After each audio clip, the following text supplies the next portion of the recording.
ओम शांति। आज का तारीख हलो 13 एप्रिल 2025।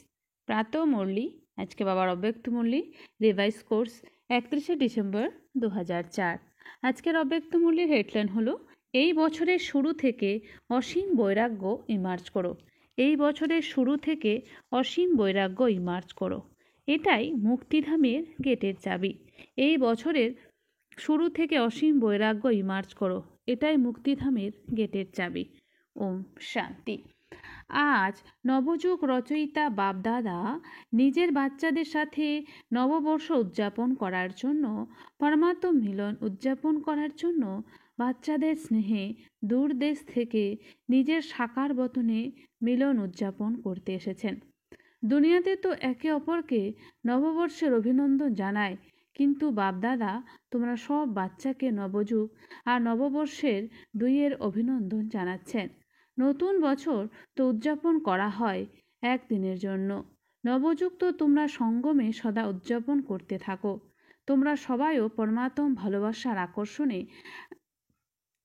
আগ্রহে এখানে পৌঁছে গেছো, কিন্তু সর্বাপেক্ষা দূর দেশ থেকে কে এসেছো? ডবল বিদেশি, তারা তো তবুও এই সাকার দেশেই আছে, কিন্তু বাপদাদা দূরদেশী কত দূর থেকে এসেছেন হিসেব বের করতে পারো, কত মাইল দূর থেকে এসেছেন। সুতরাং দূরদেশী বাপদাদা চতুর্দিকের বাচ্চাদের হতে পারে তারা ডায়মন্ড হলে সামনে বসে আছে, কিংবা মধুবনে বসে আছে, অথবা জ্ঞান সরোবরে বসে আছে, বা গ্যালারিতে বসে আছে। দেশে বিদেশে দূরে বসে যারা তোমাদের সাথে বাপদাদার সঙ্গে মিলন উদযাপন করছে, বাপদাদা দেখেছেন সবাই কত ভালোবাসার সাথে দূর থেকে দেখেছেও শুনছেও। তো চতুর্দিকের বাচ্চাদের নবযুগের এবং নতুন বছরের পদ্মগুণ অভিনন্দন, অভিনন্দন, অভিনন্দন। বাচ্চাদের তো নবযুগ চোখের সামনে আছে, তোরা কেবল আজ সঙ্গমে কাল নবযুগে নিজেদের রাজ্যের অধিকারী হয়ে রাজত্ব করবে, এত কাছে অনুভব হচ্ছে তোমাদের। আজ আর কালকেরই তো ব্যাপার, কাল ছিল আবারও কাল থেকে হওয়ার আছে। নিজেদের নবযুগের গোল্ডেন যুগের গোল্ডেন ড্রেস সামনে দেখা যাচ্ছে, কত সুন্দর স্পষ্ট রূপে দেখা যাচ্ছে তো না? আজ সাধারণ ড্রেসে আছো, আর কাল নবযুগের সুন্দর ড্রেসে ঝলমল করতে দেখা যাবে। নববর্ষে তো একদিনের জন্য একে অপরকে গিফট দেয়, কিন্তু নবযুগ রচয়িতা বাপদাদা তোমাদের সবাইকে গোল্ডেন ওয়ার্ল্ডের উপহার দিয়েছেন, যা অনেক জন্ম পর্যন্ত চলবে। তা বিনাশী উপহার নয়, অবিনাশী উপহার বাবা সব বাচ্চাকে অর্থাৎ তোমাদেরকে দিয়েছেন। স্মরণে আছে তো না?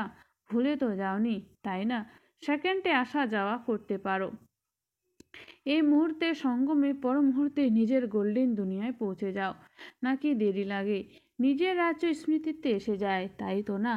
আজকের দিনকে বিদায়ের দিন বলা হয়ে থাকে, এবং 12টা বাজার পরে শুভেচ্ছা বিনিময় করার দিন বলা হবে।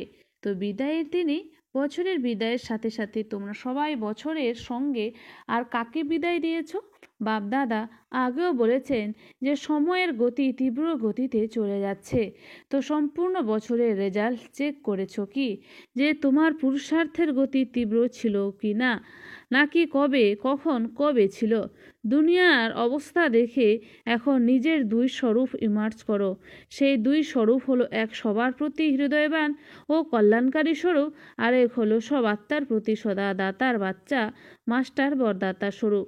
বিশ্বের আত্মারা বড়ই শক্তিহীন, দুঃখী, অশান্ত, তারা চিৎকার করছে বাবার সামনে, তোমরা পূজ্য আত্মাদের সামনে আর্তস্বরে মিনতি করছে, কিছু মুহূর্তের জন্য হলেও সুখ দাও, শান্তি দাও, খুশি দাও, মনোবল দাও।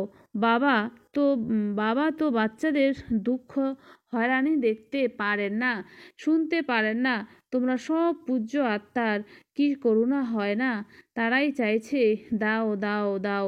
তো দাতার বাচ্চারা কয়েক ফোঁটা তো দাও।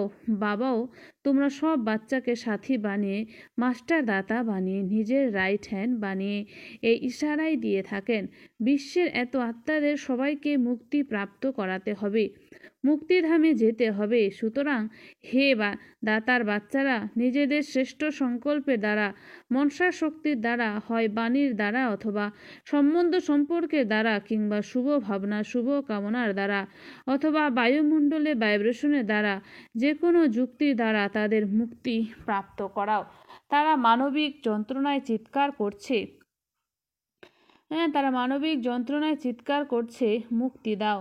বাপদাদা তার নিজের রাইট হ্যান্ডসকে বলেছেন, কৃপা করো, এখন পর্যন্তের হিসেব বের করো। হতে পারে মেগা প্রোগ্রাম করেছো, কনফারেন্স করেছো ভারতে কিংবা বিদেশে, হতে পারে সেন্টারও খুলেছো, কিন্তু বিশ্বের টোটাল আত্মাদের সংখ্যার হিসেবে কত % আত্মাদের মুক্তির রাস্তা বলেছো তোমরা? শুধু ভারতের কল্যাণকারী নাকি বিদেশেরও? যেখানে যেখানে সেবা কেন্দ্র খুলেছ সেই 5 খণ্ডের মহাদেশ কল্যাণকারী নাকি বিশ্ব কল্যাণকারী তোমরা? বিশ্বের কল্যাণ করার জন্য প্রত্যেক বাচ্চাকে বাবার রাইট হ্যান্ড হতে হবে। যখন কাউকে কিছু দেওয়া হয়ে থাকে তো কিভাবে দেওয়া হয়? হাতের দ্বারা দেওয়া হয় তো না? তোমরা বাপদাদার হ্যান্ডস তো না? হাত তোমরা, তাই না? তো বাপদাদা রাইট হ্যান্ডসকে জিজ্ঞাসা করেছেন, কত % আত্মাদের তোমরা কল্যাণ করেছো? কত % করেছো? বাবাকে বলো, হিসেব বের করো। পাণ্ডব হিসেব বের করার ব্যাপারে চতুর না, সেজন্য বাপদাদা বলেন, এখন স্বপুরুষার্থ আর সেবার ভিন্ন ভিন্ন বিধির দ্বারা পুরুষার্থের তীব্র করো। স্বয়ের স্থিতিতেও 4 বিষয় চেক করো, একে বলা হবে তীব্র পুরুষার্থ। একটা বিষয় প্রথমে এটা চেক করো, নিমিত্ত ভাব আছে তোমাদের? রয়্যাল রূপের কোনো আমিত্ব ভাব নেই তো? আমার বোধ নেই তো? সাধারণ লোকের আমি আর আমার, এটাও সাধারণ স্থূল, কিন্তু ব্রাহ্মণ জীবনের আমার এবং আমি ভাব সূক্ষ্ম ও রয়্যাল এর ভাষা তোমরা জানো কি? এত হয়েই থাকে, এত চলেই, এত হওয়ারই আছে, চলছি, দেখছি তো। এক হলো নিমিত্ত ভাব, সব ব্যাপারই নিমিত্ত, হয় সেবাতে অথবা স্থিতিতে অথবা সম্বন্ধ সম্পর্কে মুখমণ্ডল এবং আচরণ নিমিত্ত ভাবের হতে হবে। আর দ্বিতীয় বিশেষত্ব হবে নিরহংকার, নির্মাণ ভাবনা, নিমিত্ত আর নির্বাণ ভাব দ্বারা নির্মাণ করা। তো 3 বিষয়ে শুনেছ, নিমিত্ত, নির্মাণ আর নির্বাণ, এবং চতুর্থ বিষয় হলো নির্বাণ, বাণীর ঊর্ধ্বে। নির্বাণ মানে বাণীর ঊর্ধ্বে। যখনই চাও নির্বাণ ধামে পৌঁছে যাও, নির্বাণ স্থিতিতে স্থিত হয়ে যাও, কেননা নিজে নির্বাণ স্থিতিতে হবে, তবেই তো অন্যকে নির্বাণ ধামে পৌঁছে দিতে পারবে। এখন সবাই মুক্তি চায়, নিষ্কৃতি দাও বলে তারা চিৎকার করছে। সুতরাং এই 4 বিষয়ে ভালো % প্র্যাকটিক্যাল জীবনে থাকা, অর্থাৎ তীব্র পুরুষার্থী হওয়া। তখন বাপদাদা বলবেন, বাহ বাহ বাহ বাচ্চারা, বাহ, তোমরাও বলো বাহ বাবা, বাহ বাহ ড্রামা, বাহ বাহ পুরুষার্থ, বাহ। কিন্তু এখন তোমরা কি করো জানো তোমরা? কখনো বাহ বাহ বলো, কখনো ওয়াই বলো। ওয়াহ এর পরিবর্তে ওয়াই, আর হোয়াই হয়ে যায়, হোয়াই হয়ে যায়। তো হোয়াই নয়, বাহ। তোমাদের কি ভালো লাগে? বাহ নাকি হোয়াই? কি ভালো লাগে? বাহ, কখনো হোয়াই বলো না। যদি ভুলবশত এসেও যায় ডবল ফরেনার্স, হোয়াই বলো, কখনো কখনো বলো। বলছে ডবল ফরেনার্স, তোমরা যারা কখনো হোয়াই বলো না তারা হাত তোলো, খুব অল্প। আচ্ছা, ভারতবাসী যারা বাহ বাহ এর পরিবর্তে কেন কি বলো তারা হাত উঠাও। কেন কি বলো তোমরা? কে অনুমতি দিয়েছে তোমাদের? সংস্কার, পুরানা সব সংস্কার তোমাদের হোয়াই বলার অনুমতি দিয়েছে। আর বাবা বলেন বাহ বাহ বলো, হোয়াই নয়। তো এখন নতুন বছরে কি করবে? বাহ বাহ করবে, নাকি কখনো কখনো হোয়াই বলার অনুমতি দিয়ে দেবেন? হোয়াই ভালো নয়।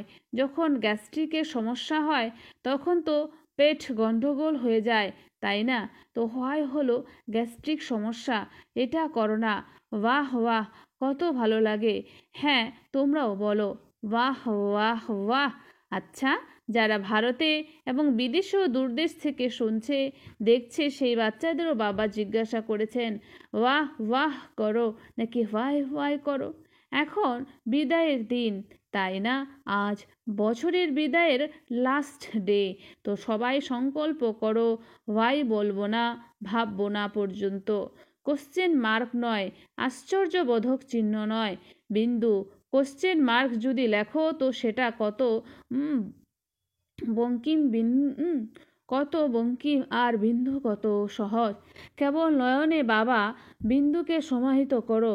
যেমন নয়নে দেখার জন্য বিন্দু সমাহিত হয়ে আছে না, তেমন এরকম সদা নয়নে বিন্দু বাবাকে সমাহিত করে নাও। কিভাবে সমাহিত করতে হয় জানো তোমরা? জানো নাকি মাপসই হয় না? উপর নিচে যদি হয়ে যায় তো কি করবে? কাকে বিদায় দেবে? ভয়কে। কখনো আশ্চর্যের লক্ষণও যেন উৎপত্তি না হয়। এটা কিভাবে সম্ভব? এরকম হয় নাকি? হওয়া তো উচিত নয়। কেন হয়? কোনো কোশ্চেন মার্ক নয়, কোনো আশ্চর্যের চিহ্ন নয়, শুধু বাবা আর আমি। অনেক বাচ্চা বলে এসব তো চলতেই থাকে, তাই না? আত্মিক বার্তালাপ করার সময় বাপদাদাকে তারা অনেক মনমোহক বিষয় বলে থাকে, সামনে বলতে পারে না তো না, তাই তো আধ্যাত্ম আলাপচারিতায় তারা সব কিছু বলে দেয়। আচ্ছা, যা কিছুই চলছে চলুক, কিন্তু তোমাদের চলতে হবে না, তোমাদের উঠতে হবে। তাহলে চলার বিষয়গুলো দেখছো কেন? ওড়ো আর ওড়াও। শুভ ভাবনা, শুভ কামনা কত শক্তিশালী, যার মাঝে হওয়াই আসা উচিত নয়। শুধু শুভ ভাবনা, শুভ কামনা ব্যতীত তো এটা এত পাওয়ারফুল যে অশুভ ভাবনার যে কোনো কাউকে তোমাদের শুভ ভাবনা দ্বারা পরিবর্তন করতে পারো। 2 নম্বর, যদি পরিবর্তন করতে অপারগ হও তবুও তোমাদের শুভ ভাবনার শুভ কামনা অবিনাশী, শুধু কখনো কখনো মাত্র নয়, অবিনাশী। তাই তো তোমাদের ওপরে তাদের অশুভ ভাবনার প্রভাব পড়তে পারে না। তখন তোমরা কোশ্চেন করতে শুরু করে দাও, এটা কেন হচ্ছে, এটা কত সময় ধরে চলবে, কিভাবে চলবে? এসবের শুভ ভাবনার শক্তি কম হয়ে যায়।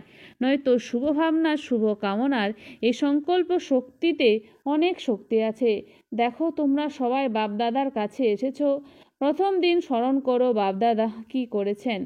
হয় যারা পতিত তারা এসেছে, নয়তো পাপী এসেছে, আর নয়তো সাধারণ এসেছে। ভিন্ন ভিন্ন বৃত্তির, ভিন্ন ভিন্ন ভাবনার যারা, তারা এসেছে। বাপদাদা কি করেছেন? শুভ ভাবনা রেখেছেন তো না? তোমরা আমার, তোমরা মাস্টার সর্বশক্তিমান হৃদয় সিংহাসীন এই শুভ ভাবনা রেখেছেন, শুভ কামনা রেখেছেন, তাই না? তাতেই তো তারা বাবার হয়ে গেছে না? বাবা বলেছেন কি যে পাপী কেন এসেছো? শুভ ভাবনা রেখেছেন আমার বাচ্চারা, মাস্টার সর্বশক্তিমান বাচ্চারা। যখন বাবা তোমাদের সবার প্রতি শুভ ভাবনা রেখেছেন, শুভ কামনা রেখেছেন, তো তোমাদের হৃদয় কি বলেছে? আমার বাবা। বাবা কি বলেছেন? আমার বাচ্চারা। এরকমই যদি শুভ ভাবনা, শুভ কামনা তোমরা বজায় রাখো, তবে কি প্রতীয়মান হবে? কল্প পূর্বে আমার মিষ্টি ভাই, পুনরায় পাওয়া আমার অমূল্য রত্ন বোন পরিবর্তন হয়ে যাবে। তো এই বছরে কিছু করে দেখাতে হবে। কেবল হাত উঠিও না। হাত উঠানো খুব সহজ, হাত উঠানো খুবই সহজ। মনের হাত তোলো, কেননা অনেক কাজ বাকি রয়ে গেছে। বিশ্বের আত্মাদের উপর যখন বাপদাদা নজর করেন তো তার অনেক করুণার উদ্রেক হয়। এখন প্রকৃতিও হতাশ, প্রকৃতি নিজে হয়রান হয়ে গেছে। তো কি করবে সে? আত্মাদের কষ্ট দিচ্ছে, আর বাচ্চাদের দেখে বাবার দয়া হচ্ছে। তোমাদের সবার দয়া হচ্ছে না? শুধু খবর শুনে চুপ হয়ে যাও। ব্যাস, কত আত্মা চলে গেছে, সে আত্মারা সমাচার থেকে তো বঞ্চিত রয়ে গেল। এখন দাতা তো হও, হৃদয়বান হও। এটা তখনই হবে, দয়া তখনই আসবে যখন এই বছরের শুরু থেকে নিজের মধ্যে অসীম বৈরাগ্য বৃত্তি ইমার্জ করবে। বেহদে বৈরাগ্য বৃত্তি, এই দেহের দেহভাবের স্মৃতি, এটা অসীম বৈরাগ্যের খান্তি। সীমিত দুনিয়ার ছোট ছোট বিষয়গুলো স্থিতিকে বিচলিত করে, কারণ অসীম বৈরাগ্য বৃত্তির অভাব। আসক্তি রয়েছে, বৈরাগ্য নেই, আসক্তি রয়েছে। যখন পুরোপুরি অসীম বৈরাগী হয়ে যাবে, বৃত্তিতেও বৈরাগী, দৃষ্টিতে অসীম বৈরাগী, সম্বন্ধ সম্পর্কে, সেবাতে, সব কিছুতে অসীম বৈরাগী, তখন মুক্তিধামের দরজা খুলবে। এখন তো যে আত্মারা আসছে তারা আবার জন্ম নেবে, আবার জন্ম নেবে, আবার দুঃখী হবে। এখন মুক্তিধামের গেট খোলার নিমিত্ত তোমরা, তাই তো না? ব্রহ্মা বাবার সাথী তোমরা, সাথী তো না, তাই না? অতএব অসীম দুনিয়ার বৈরাগ্য বৃত্তি হলো গেট খোলার চাবি। এখনও চাবি লাগানো হয়নি, চাবি তৈরি করনি তোমরা।